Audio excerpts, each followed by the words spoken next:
입니다.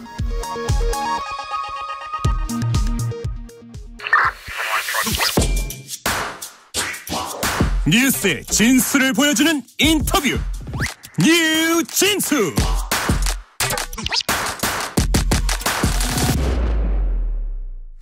뉴스의 진수를 보여주는 인터뷰 뉴진수 두 번째 시간입니다. 오늘은 내년 총선 출마 의사를 밝힌 임종석 전 대통령 비서실장 모시고 남북관계 개선에 매진하겠다면서 정계 은퇴를 선언했다가 다시 여의도로 돌아오게 된 이유는 무엇인지, 또 운동권 카르텔에 대한 범여권의 공격과 민주당 내 갈등 상황은 어떻게 보고 계신지 말씀 나눠보겠습니다.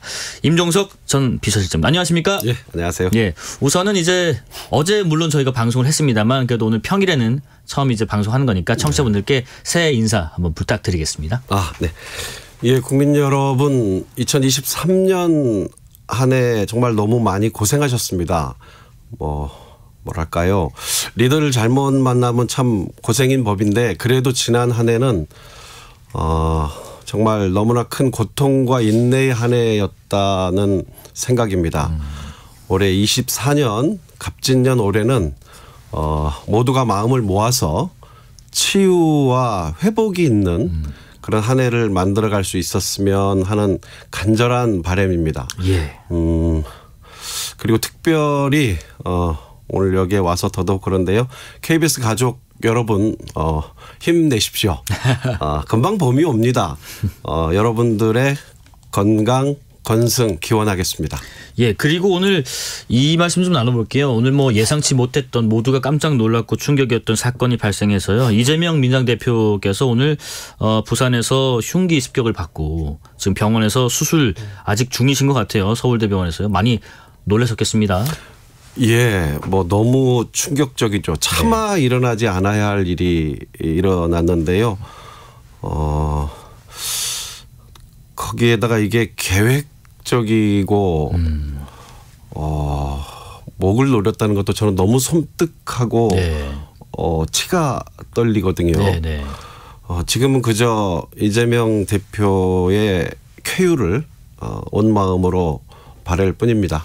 물론 범행 동기는 이제 철저한 수사를 통해서 밝혀져야겠지만은 앞서 저랑 잠깐 말씀하셨지만 우리 정치가 왜 이렇게 극단화 또 혐오, 증오 이런 것으로 이렇게 점철됐을까요? 이제 정치가 이렇게 극단화되는 게 비단 우리나라만의 상황은 아니겠습니다만은 저는 이럴 때 지도자들의 역할과 말, 태도 이런 것을 한 번 더 지적드리고 싶어요. 예. 지도자들이 통합과 대화, 협력, 타협을 이야기해도 세상이라는 건 늘 사건 사고가 발생하는데 세상이 갈등과 대립 극단으로 치달으면 아무래도 더 그럴 수밖에 없겠죠. 조금 새해에는 우리 특히 정치 지도자들의 언어, 태도가 국민들을 좀 통합할 수 있는 방향으로 흘렀으면 하는 바람입니다. 예. 지금 총선을 앞둔 민주당 상황이 그렇게 막 녹록하지는 않은 것 같습니다. 민주당 내 일부에서는 이재명 대표 사퇴 필요성까지 제기되고 있는 상황에서 물론 앞서 말씀드린 것처럼 오늘 사건이 어떤 목적 가지고 범행을 저질렀는지는 좀 더 수사를 해봐야겠지만 적대와 증오 갈등의 정치라는 측면에서 지금 여야 정치권 할 것 없이 다들 빠른 쾌유를 바라고 있고 이렇잖아요. 혹시나 이번 사건으로 갈등의 봉합 변수가 될 수도 있을까요? 글쎄요. 지금은 다른 정치적 해석이나 주문을 하기가 참 어렵네요. 우선 하여튼 앞서 말씀드린 것처럼 그저 이재명 대표의 쾌유를 바라고 모두가 한 마음으로 이재명 대표의 쾌유 후에 더 단단히 통합할 수 있는 이런 계기가 되기를 바랄 뿐입니다. 예.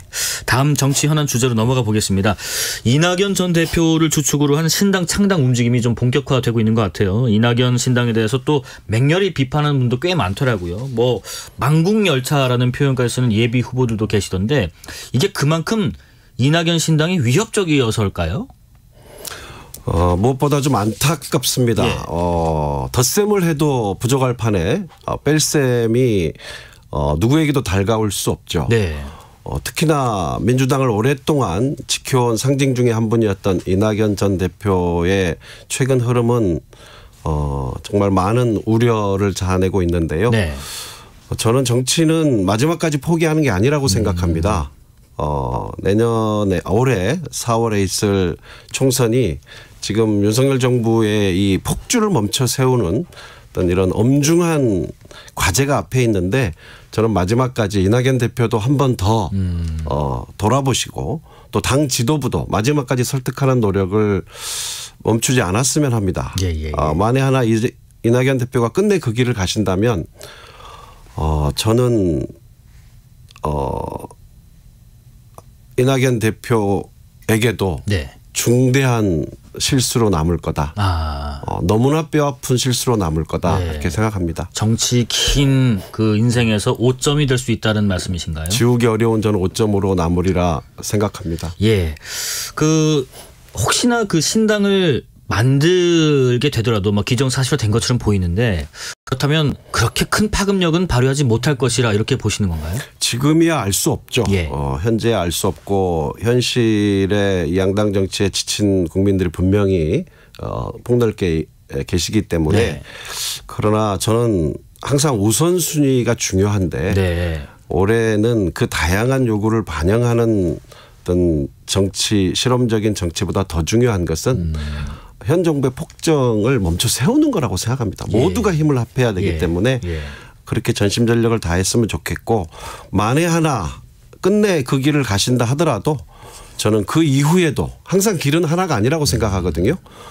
그것이 윤석열 정부 심판에 짐이 안 되도록 또 모두가 지혜를 모아야 하지 않을까. 또 다른 방법을 찾아야겠죠. 우리가 흔히 하는 말로 뭐 정치는 생물이라고 하니까요. 그렇습니다. 앞으로 좀 지켜보겠습니다. 임 전 실장님께서 정계 은퇴를 선언하셨다가 번복하시면서 그 이후로 지금 말씀하신 것처럼 윤석열 정부의 폭정을 멈춰야 하고 정부와 윤석열 정부가 싸워야 하기 때문이라고 말씀을 하셨던데 구체적으로 어떤 부분이 가장 우려되셔서 그런 결정을 하신 걸까요?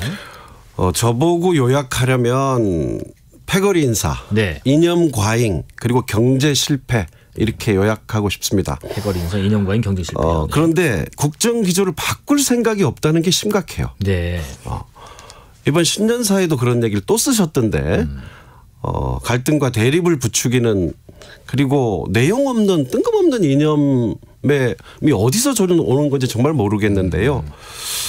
그런데 국민들의 생활에 가장 큰 영향을 미치는 것은 이러한 국내 정치를 대립과 갈등으로 몰아가고 국제사회에서 뜬금없는 가치 외교라는 이름으로 철진한 이념 외교를 하면서 한국 경제를 한국 외교를 고립으로 몰아간다는 거예요.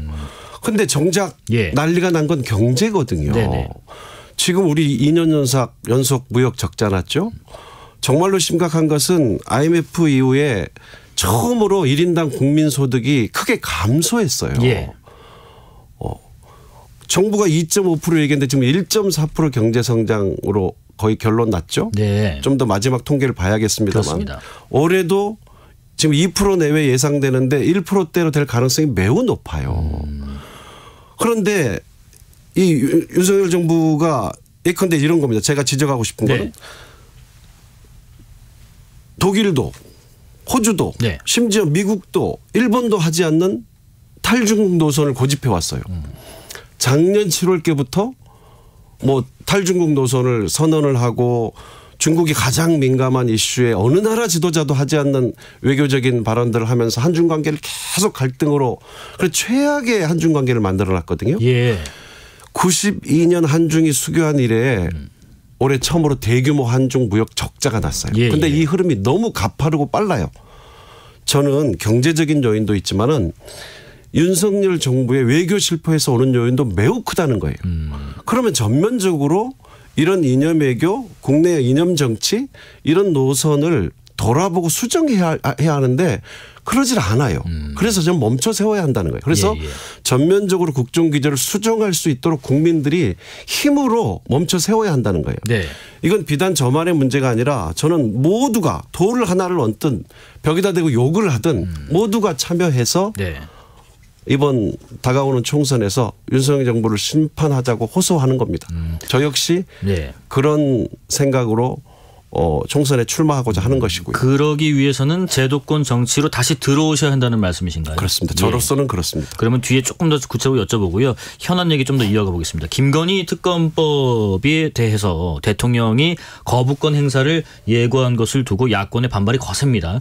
뭐 특검 처리 관련 여야 갈등도 더욱 본격화될 것 같고요. 어제 그 김무성 전 대표께서 저희 방송에 나오셔가지고 이번 총선에서 야당이 악용하기 위해 만든 법이기 때문에 절대로 어떤 경우에도 프레임에 말려서는 안 된다라고 입장을 주셨는데 임 실장님 의견은 어떠신가요?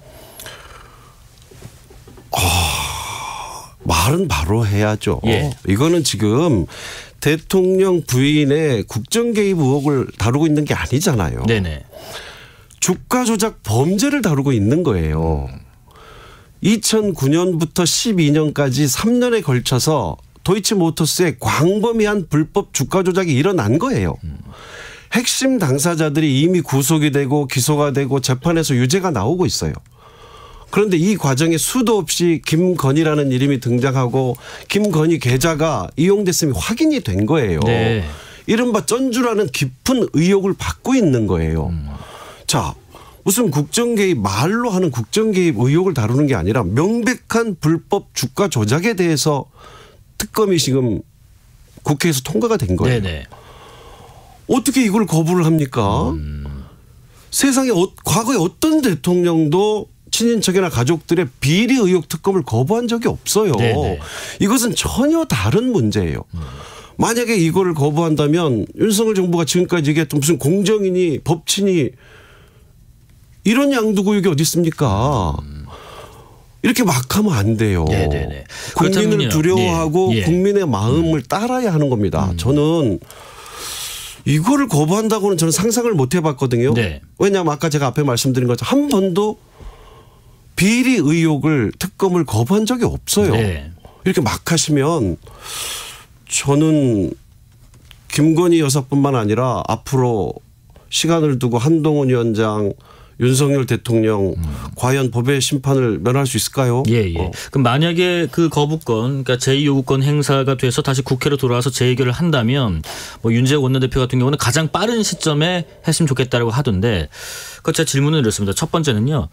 만약에 총선 후에 이 특검을 하는 쪽으로 한번 협상을 해보자라고 제안을 한다면 혹은 온다면 이것은 받는 게 좋을지 하고요. 또 하나 독소조항이라는 걸 또 언급하지 않습니까? 한동훈 비대위원장께서 그것을 제거하는 타협안 이것이 제안이 오거나 제안을 할 수도 있을 여지가 있을까요? 저는 다 꼼수라고 생각합니다. 그렇습니다. 예.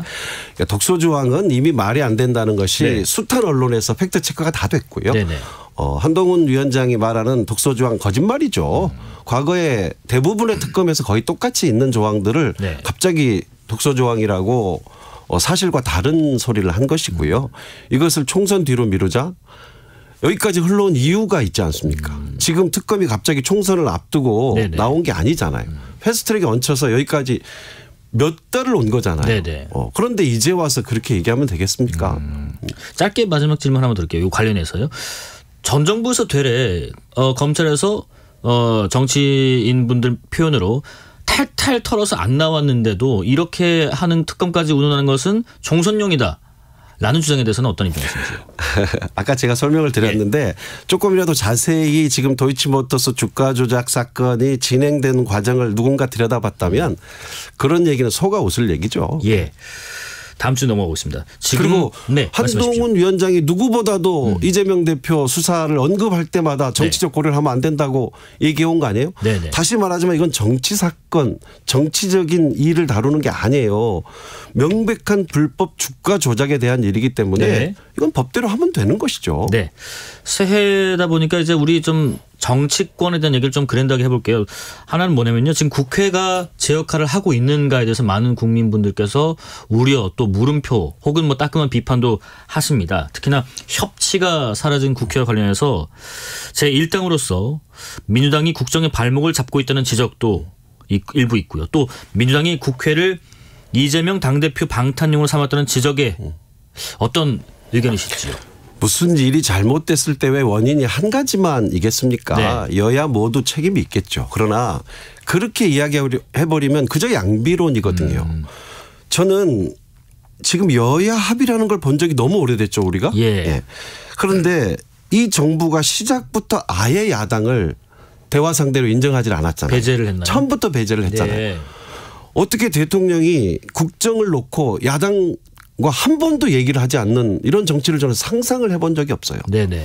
제가 과거에 문재인 정부 때 돌아보면 임기 초부터 여야 정부의 상설협의체를 만들기 위해서 엄청난 노력을 했거든요. 네.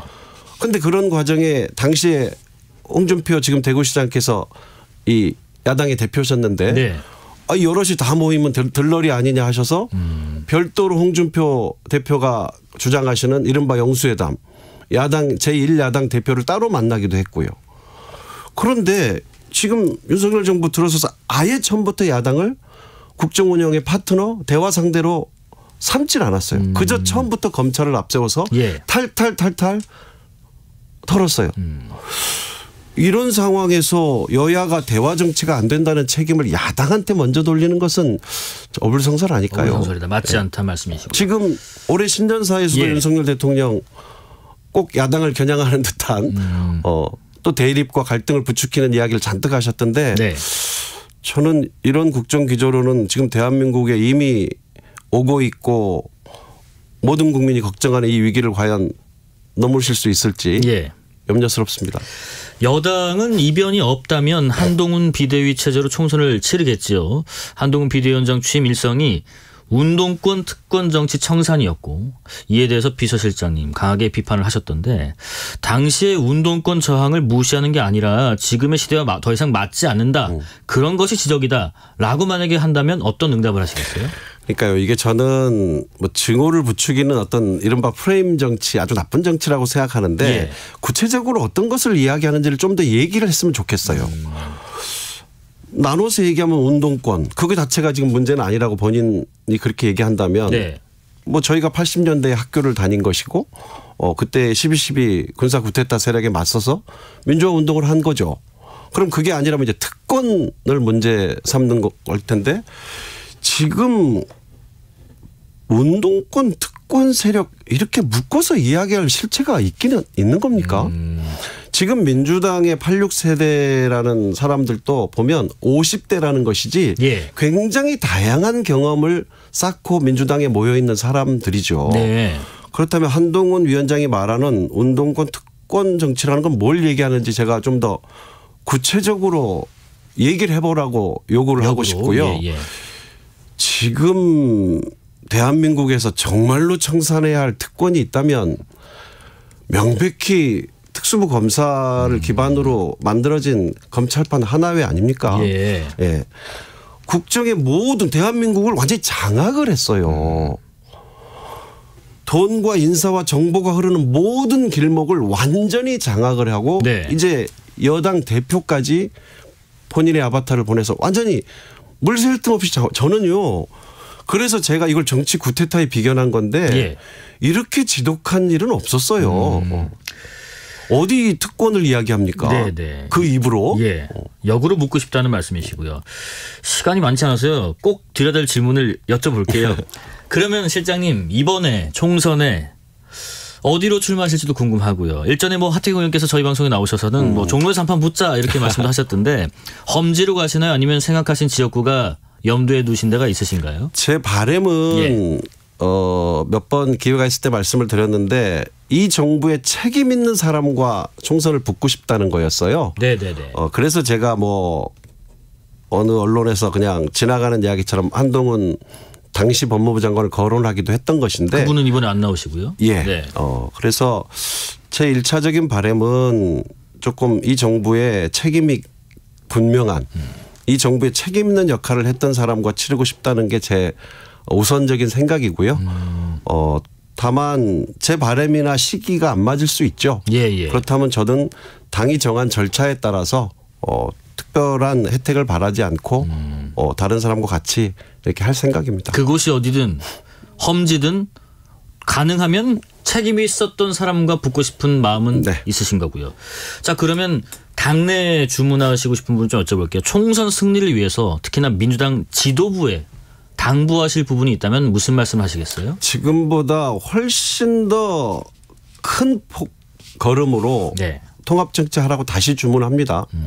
통합, 연대, 확대. 그러니까 저는 바꿔 말하면 첫째도 통합, 네. 둘째도 통합, 셋째도 통합입니다. 네. 총선 후에 내부에 필요한 경쟁을 하면 돼요. 지금은 모두가 힘을 합해서 아까 말씀드린 윤석열 정부의 이 폭주를 멈춰 세우라는 것이 거의 국민의 명령이라고 저는 생각해요. 네네. 여론조사도 그걸 보여주고 있잖아요. 정권 심판 또는 정권 견제 여론은 매우 높은데 그것이 다 민주당으로 오고 있지는 않죠. 네. 그 얘기는 민주당 내부의 통합은 빠른 속도로 진행을 하고 나아가서 또 연대할 수 있는 중간에 어떤 다른 소수 정당도 있을 것이고 시민사회도 있을 것이고 더 확대해서 총선을 치르라는 것이거든요. 네. 저는 그 국민의 주문에 충실하기를 다시 한번 바랍니다. 한 번만 더 재확인해 볼게요. 어쨌든 당에서 그쪽으로 임 실장 가시오 하면은 100% 수용하신다는 건가요? 많은 사람하고 의논을 이미 하고 있으니까요. 아, 그러세요? 네, 뭐 얘기할 기회가 있으리라 생각합니다. 기대해 보겠습니다. 마지막 질문 드리고 마무리할게요. 신년 대담에 출연해 주시는 분들께 공통적으로 드리는 질문인데요. 집권 3년 차에 접어든 윤석열 정부 이것만은 그래도 꼭 이뤘으면 좋겠다. 당부하시겠다면 한 가지만 말씀 부탁드리겠습니다. 한 가지요? 예, 시간이 많지가 않아가지고요. 한 가지만 말씀드리라면 아이고 패거리 인사 그만두라고 말씀드리고 싶습니다. 네. 더는 금융감독원이나 방송통신위원회 같은데 형이다 동생이다 같은 검찰에서 일했다는 이유로 인사를 이렇게 막 하는 이런 일은 새해는 없었으면 합니다. 네, 어디로 나아가실지 결정이 되시면 저희도 한 번 더 요청드리겠습니다. 고맙습니다. 여기까지 말씀 듣겠습니다. 지금까지 임종석 전 청와대 대통령 비서실장이었습니다. 고맙습니다. 네, 고맙습니다. 실시간 교통정보 알아보겠습니다. 교통정보센터 임초희 씨 나와주세요.